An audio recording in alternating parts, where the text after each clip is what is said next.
ሰላም ጤና ይስጥልን ተመልካቾች በያላችሁበት ሁሉ ሰላምን ተመኘው። አዲሶች እንኳን ደህና መጣችሁ። ዘቢብ ነኝ። ዛሬ ደግሞ በቺክን ኬክ አሰራር ተመልሼ መጥቻለሁ። የዛሬ ቺክን ኬክ የምንሰራው ሌፍት ኦቨር በሆነ ቺክን ነው፣ ዶሮ ነው። እንዲሁም ደግሞ ሰርታችሁት የተረፈ ዶሮ ከሌለ በመግዛት የምንፈልገውን ቅመም ጨምረን በመቀቀል ልክ እንደዚሁ ሰርተን ለልጆቻችን መስጠት የምንችለው የምግብ አሰራር ነው። እንዲሁም ለአዋቂም የሚሆን በጣም የሚጣፍጥ ነው። ከዚህ በፊት የልጆች ምግብ አሳየን የሚል ጥያቄ የሁል ጊዜ ተከታታይ አቅርባልኝ ነበረ። ስለዘገየ በጣም ይቅርታ። ልጆቼ የሚወዱትን የቺክን ኬክ አሰራር አብረን እንሰራለን። ሙሉ ስራውን በጽሞና እንድትከታተሉኝ ጋበዝኩኝ። ወደ ስራው ስንገባ የተጠቀምኳቸውን ግብአቶች በአጠቃላይ የመጀመሪያ ኮመንት መስጫ ስር አስቀምጥላችኋለሁ። 2 እንቁላል በደንብ ከመታወት በኋላ 2 ደርበብ ያለ የሾርባ ማንኪያ ማዮኔዝ አድርጌያለሁ። ማዮኔዙ ደግሞ ውስጡ ቆንጆ ፍላፊ እንዲሆን ነው የሚያደርግልን። በደንብ ከመታወት በኋላ ሁለቱን ግማሽ ኩባያ ዱቄት የዳቦ ዱቄት ነው የተጠቀምኩት። ማንኛውም አይነት ዱቄት ይሆናል። እንዲሁም 1 የሾርባ ማንኪያ ፓርስሊ የሾርባ ቅጠል ተጠቅሜያለሁ። ሎሚ ያለኝ የሎሚ የላይኛውን ፓርት ብቻ ነው የምፈቀፍቀው፣ ቢጫውን ፓርት ነጩ እንዳይገባብን፣ እሱ ከገባ ይመራል። የተወሰነ ትንሽ ከፈቀፈኩ በኋላ ቁንዶ በርበሬ ፍሬሽ ትንሽ ነው የምጨምረው እሱንም።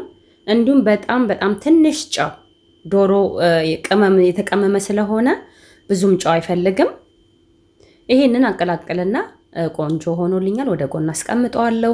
እዚህ ጋር እንግዲህ ሮስት የተደረገ ዶሮ አለኝ። ማታ ለራት ተዘጋጅቶ የተበላው ተበላ። ያው እንግዲህ ይሄናል ቀርቷልና ይሄ እንደዚህ ሲቀር በዚህ መልኩ ሰርተን ለልጆቻችን ብንሰጣቸው በጣም ነው የሚወዱት። ይሄንን በደንብ አድርጌ እቆራርጠዋለሁኝ። በቢላ መክተፍ ትችላላችሁ፣ እንዲሁም በማሽን መጠቀም ትችላላችሁ። ቺክን ብረስቱን ብቻ ነው የተጠቀምኩት። ሌላውን ጠንከር የሚለውን ፓርት አላስገባሁትም። አሁን ሬዲ ነው፣ እናቀላቅላለን። እዚህ ጋር ሞዞሬላ ቺዝ አለኝ። ፓኬቱ የሚይዘው 250 ግራም ነው። እኔ የተጠቀምኩት 125 ግራም ነው፣ ግማሹን። ከዛ ዶሮውን ቅድም ያዘጋጀነው እርጥብ ግብአት ውስጥ እንጨምረዋለን። እንዲሁም ቺዙን እንጨምርና በደንብ አድርገን እናቀላቅለዋለን።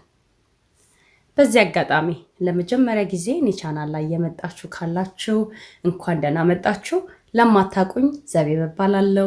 ስራዬን አይታችሁ ከወደዳችሁት ሰብስክራይብ በማድረግ ቤተሰብ ብትሆኑኝ ብዬ መልካም ምኞቴን እገልጻለሁ። እንዲሁም ላይክ በማድረግ ብታበረታቱ ሌሎች ሰዎች ጋር እንዲደርስ ይረዳኛልና ላይክ ማድረጋችሁን አትርሱ። ቪዲዮን ሼር እያደረጋችሁ ገንቢ አስተያየት እየሰጣችሁ እስካሁን ድረስ አብራችሁ ይላላችሁ ተመልካቾቼ፣ ዩቲዩበር እህቶቼ እጅግ በጣም አመሰግናለሁ።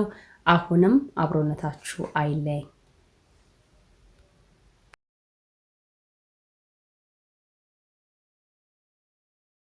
ሼፕ የምናስይዝበት ሰዓት ነው። እኔ እንግዲህ የምጠቀመው እኩል እንዲሆንልኝ የአይስክሬም ማንኪያ ነው። እንዲሁም ኖርማል በእጃችንም ቁንጥር እያደረገን ማድበልበል እንችላለን። ይሄው እንዳያችሁት እጄ ላይ አድርጌ ትንሽ ደበልበል አድርጌ አስቀምጠዋለሁ። እንዲሁም ደግሞ ቁንጥር አድርጋችሁ ማስቀመጥ ይቻላል። ሙሉውን ደግሞ አድበል ብዬ ተመልሰን እንገናኛለን።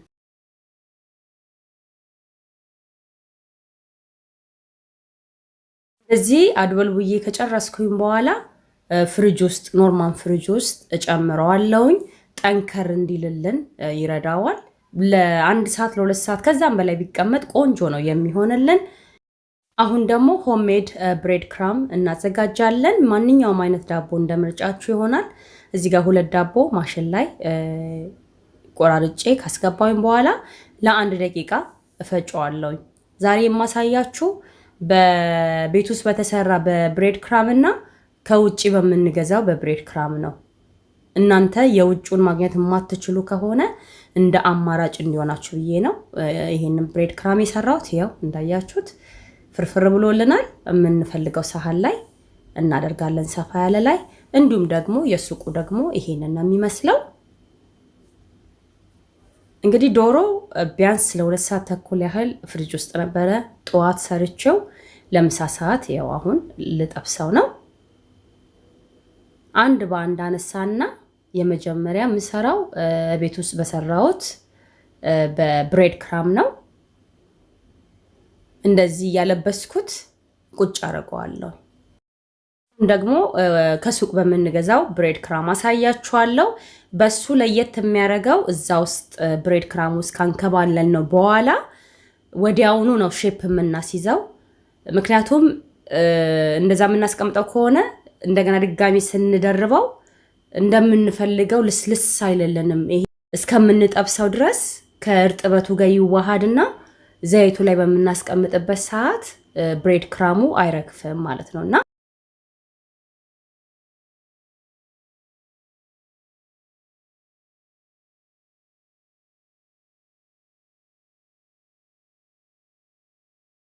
አሁን ደግሞ ቀደም መጀመሪያ ላይ በቤት ውስጥ በሰራ ነው ብሬድ ክራም አንከባለን ያስቀመጥነውን ሼፕ እናስይዘዋለን። እንደምንፈልገው አድርገን ውፍረቱን እናንተ እንደምትፈልጉት ከዛ በዚህ መልክ ሼፕ አስይዘና ሁሉንም ጨርሼ እንገናኛለን። ተመልካቾቼ አሁን ሁሉንም ጨርሼ ተመልሰን ተገናኝተናል። እዚህ ጋር ሰፋ ያለ ድስት ጥጃለሁ። በመጥበሻም ይሆናል። የምፈልገውን አህል ዘይት እጨምራለሁ። ብዙ ዘይት አልጨምርም። ኦሊቭ ኦይል ነው የተጠቀምኩት። ከዛ ልክ ይሄ ሲግልልኝ አንድ በአንድ ቅድም ያስቀመጥነው በዚህ መልክ እናስቀምጣለን። ነገራችን ላይ እናንተ እንደዚህ መጥበስ የማትፈልጉ ከሆነ ኤር ፍራየር ወይም ደግሞ በኦቨን ውስጥ ትንሽ ዘይት ስፕሬ አድርጋችሁ መስራት ይቻላል፣ ማብሰል ይቻላል። እንደናንተ ምርጫ።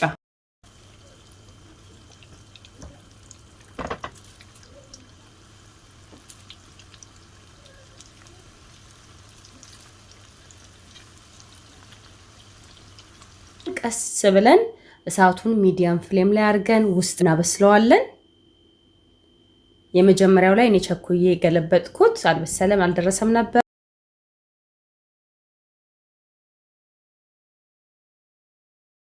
ጎልደን ብራውን ሲሆን ሁሉንም በዚህ መልክ እንገለብጣለን።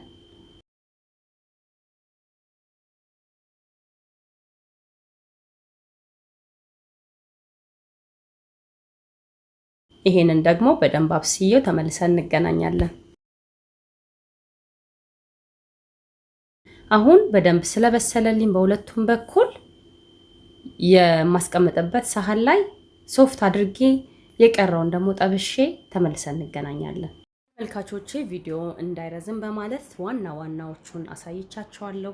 ያልገባችሁ ነገር ካለ ኮሜንት መስጫ ላይ ብትጠይቁኝ ምላሽ ፈጣን ይሆናል። በዚህ መልክ ቺክን ኬኩን ጨርሼ ጠብሼ ተመልሻለሁኝ። በጣም የሚጣፍጥ በጣም ተበልቶ የማይጠገብ የቺክን ኬክ አሰራር ነው። በቤታችሁ እናንተ ሞክሩት፣ ትወዱታላችሁ፣ ልጆቻችሁ ይወዱታል። ከወደዳችሁት ላይክ ማድረጋችሁን አትርሱ። እንዲሁም ሼር በማድረግ ሌሎች ሰዎች ጋር እንዲደርስ ብታደርጉልኝ መልካም ምኞቴ ነው። እስከዚህ ሰዓት ድረስ አብራችሁን ስለቆያችሁ ምስጋናዬ እጅግ የላቀ ነው። ለዛሬ እዚህ ጋር በቃ። ሰላሙን ሁሉ ተመኘው። መልካም ቀን